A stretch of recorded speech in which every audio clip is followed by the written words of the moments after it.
Hello children, this is your teacher Maneesha saxena, and today you will read new chapter with me, and I hope you will enjoy the chapter a lot. If you have not yet subscribed my channel, please subscribe my channel msaxenaclasses. So children, let us start the chapter. Welcome to chapter 5, primary activities. This chapter is about primary activities. Now let me start in a systematic manner. What is economic activity? Human activities which generate income are known as economic activities. Any nation's economy is divided into various sectors like primary sector, secondary, tertiary and quaternary sectors. And the reason we have done such a division is to identify the population engaged in various activities that support the economy. Now why do we need that? Because it's always better to measure growth so that necessary changes of development can be made. It's like supermarket constantly track the consumer's behavior, their buying habits. By doing so, they can predict what customer will buy in the future. When data is properly used and interpreted, it can let you know how can we sell the product efficiently, what discount and benefit can be added in order to demand meet the supply. In the similar manner, government tracks the economy and records the behavior of the population engaged in various activities. This way, government can make trends if necessary. They require changes and tweaks that can have a significant effect, such as it can increase employment, production and many other things. I hope you will understand what I am saying. So, this chapter is purely about primary activities where people are directly dependent on environment. It's like putting your hands directly in Earth's resources such as land, water, vegetation, building materials and minerals, and earning a living from it. That's why you must have seen lot of people engaged in these activities is like hunting and gathering, pastoral activities like fishing, forestry, agriculture, mining and quarrying. These are the livelihood and all of these are provided by nature. Hence they are natural. So you can easily correlate. We are going to read about some primary activities. What are their importance, how they are done and few pros and cons. So first topic is hunting and gathering. I think you must remember about hunters and gatherers. If you remember the stories of early men, they were dependent on animals and plants for food, shelter and clothing. So it is not something new. Every part of the world is familiar with this kind of economic activity. In extreme hot and cold climate, then coastal regions, mountainous regions, everywhere, hunting and gathering carried out by humans in different manners to satisfy the need for food, clothing and shelter. Now gathering is practiced in high latitude zones which include northern Canada, northern Eurasia and southern Chile. We are talking about northern temperate zones. These places are very cold and ideal for tasty fruits of high commercial value. We are talking about pear, peach, plum, apple, grapes, strawberry, etc. All are commercial fruits and have huge demand in market. Placed at low latitude zones such as Amazon basin, tropical Africa, northern part of Australia and interior part of Southeast Asia. These are tropical regions of southern hemisphere. You mainly find here evergreen trees, bushes and shrubs. They are also used for drugs, cosmetics, fiber, fabrics and after simple processing products are sold in the market. So you can understand the commercial usages of these primary activities. Today it is done by individually as well as commercial level. So next topic is pastoralism. So what is the meaning of pastoralism? Is a branch of agriculture concerning with the rearing of livestock. In simple term, it is animal husbandry. You know, care and use of animals such as camel, sheep, goat, yak, cattle and llamas. Earlier people hunted animals for food, shelter. Soon they realized it is not sustainable, meaning hunting animals is not at all the permanent solutions to human needs.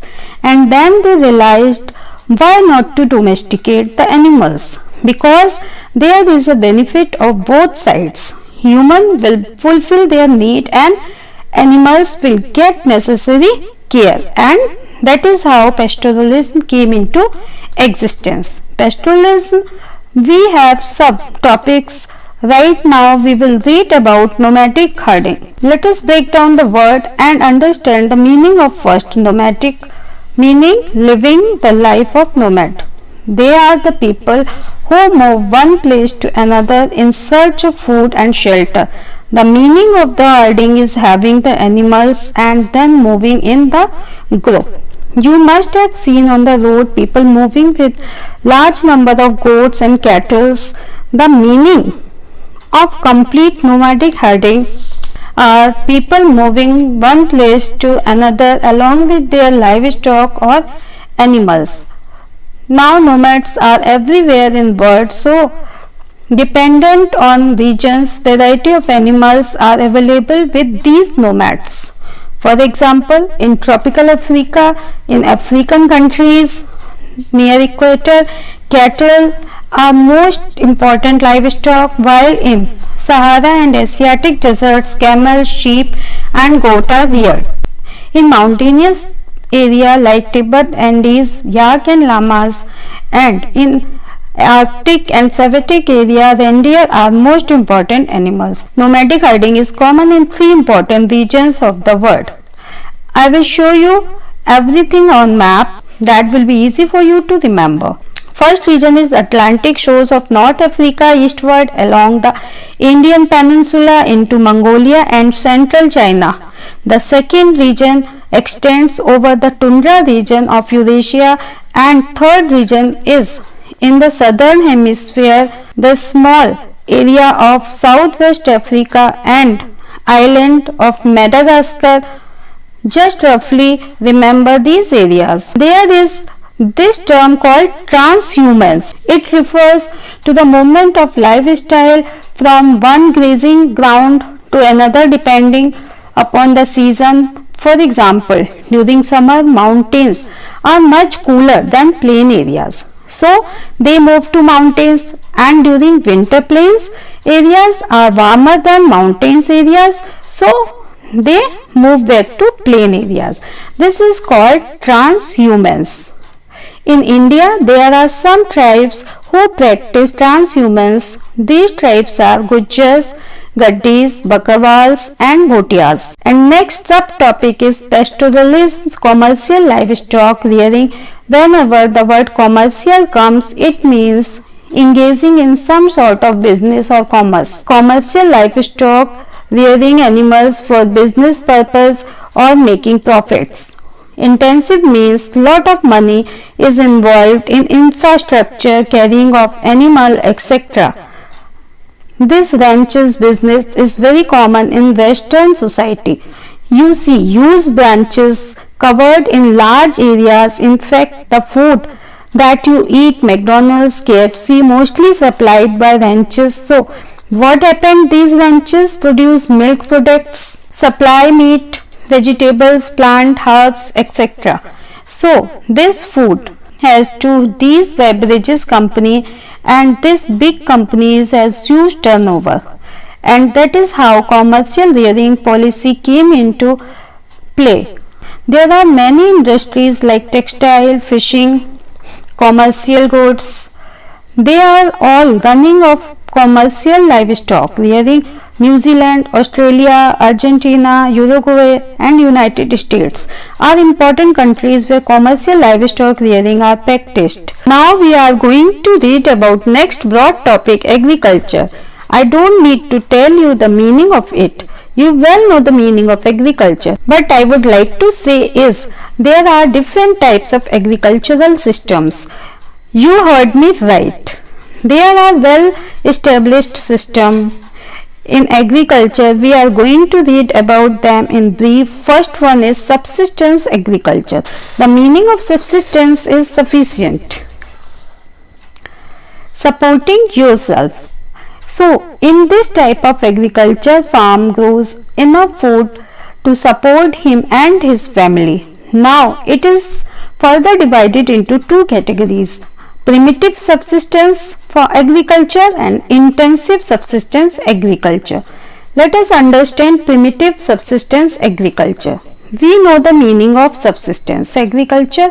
Wait, what is left to understand the meaning of primitive? Now primitive means ancient, prehistoric, or preserving the characters of early stage. Meaning of primitive subsistence agriculture: the farmer uses traditional ideology in which he grows food for him and his family. I hope you understand what I have just said. You will find slash and burn agriculture falling in this category.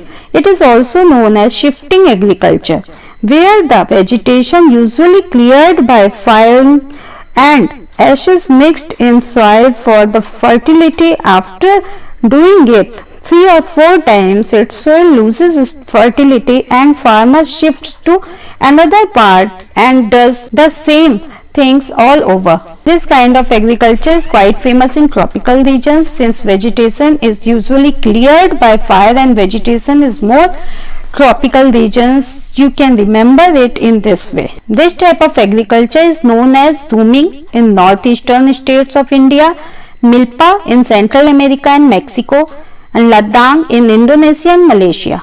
I will show you in map. All places are in tropical regions. Second category is intensive subsistence agriculture. Again, we know the meaning of it. The meaning of intensive is concentrating on single subject. If we combine all the words together, intensive subsistence agriculture is a method in which the farmer concentrates on any one crop at a time, or his land is intensely used for one crop at a time, and whatever he produces, it is for his family and his own consumption. Going forward, again, this subsistence agriculture can be classified into two parts. First one is intensive subsistence agriculture dominated by wet paddy cultivation, and second one is intensive subsistence agriculture based on crops other than paddy are wheat, soybean, barley and sorghum. The paddy is basically rice with husk. If you remove the husk, you will get rice. So many parts of the world, rice is a staple crop. In India, it is so common, everyone eats almost one time a day. Therefore, rice falls under intensive subsistence agriculture.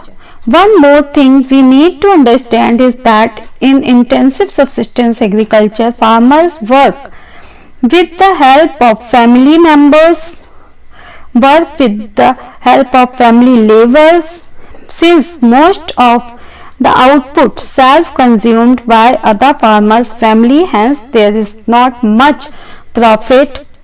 So family labor is only alternative than having outside labor. Again, due to lack of profit, use of machinery is limited and most of the agricultural operations are done by manual labor. They also rely on natural farm manure instead of packaged fertilizers. So, these are some characteristics of intensive subsistence agriculture. Do remember, these comes in form of long answers in exams. Look at the intensive subsistence farming. In India, south and north eastern states rely on rice or paddy, and now you have Southeast Asian countries. There are most of delicacies contain rice.